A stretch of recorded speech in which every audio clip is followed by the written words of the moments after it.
Yep, that's me. You're probably wondering how I ended up in this situation.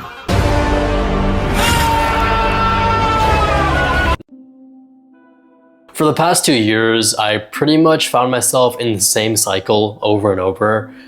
I had made one good transformation back in 2023 where I dropped from 175 pounds to 145 pounds. After that, I honestly just lost a lot of drive and discipline to continue forward with that progress. From, I want to say, like April 2024, March 2024 till September 2025, that's about a year and a half, I honestly just wasn't moving positively in any direction in life. Not in business, not in my physique, not in relationships.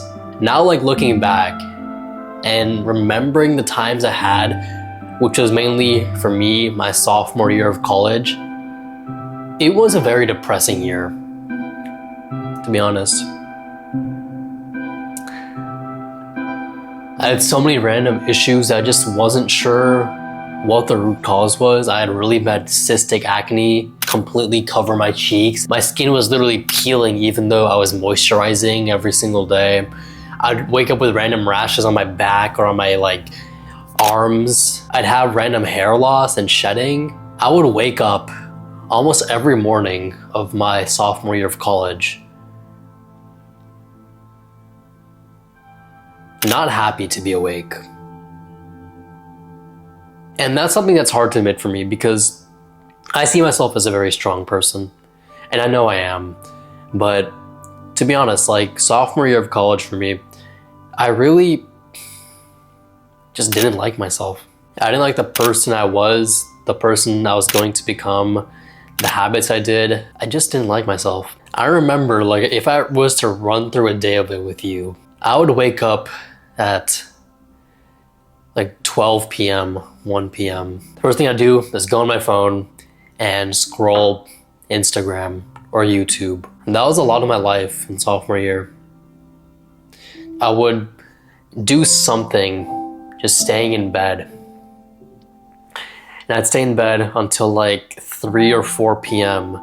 And in the meantime, I'd end up door dashing food because I was too lazy to go to the dining hall or to cook something for myself. So I'd always just have my typical order of Chick-fil-A. If you're not from America, you might not get it, but Chick-fil-A, I'm like, even now, like, man, Chick-fil-A is so good. I love Chick-fil-A, and even now I do. I still have Chick-fil-A here and there. But like, back then, it was truly something different. It was honestly an addiction, and I just couldn't get myself to admit it because, like every single addict, I would tell myself those words. I could stop if I wanted to. I could stop tomorrow if I wanted to. Funnily enough, tomorrow never came. There's always the next day of Chick-fil-A, the next day of Popeyes. I was chasing pleasure all my sophomore year. Short-term pleasure, not long-term pleasure. Obviously, I wasn't like chasing like a good physique or like success in like business or like these other things. I was chasing short-term pleasure. I was chasing the taste of fried chicken on my tongue, the feeling of a comfy bed, watching a reel that makes me not even laugh, just go like, little nose exhale. That's all my life was. Just think about that, you know? If you're someone who's in that position where like, you're just in the cycle of like binge eating fast foods or unhealthy foods, and then staying in bed and just, you know, scrolling, just think about what you're really trading your life for. Because I guarantee half the time you're looking at your phone, scrolling reels, you're not actually laughing. You're just looking at it. You see a funny one? That's it. One small exhale from your nose. That's what you traded your life for. To have that first few bites of Chick-fil-A. And honestly, even now, like thinking about it, like it makes me want to get it. I'm not going to get it. But like those first few bites of Chick-fil-A, whatever your favorite fast food place is, or whatever your favorite food is, that's a comfort food that you like, that's not good for you. Is it worth trading your life just to have those few bites of goodness that disappear in like what? A few seconds? Is that worth the weeks, months, years, decades of progress you could be making, the future you could be building for yourself? No. I was trading my life for effectively nothing. And for me, personally, my biggest vices were social media and food.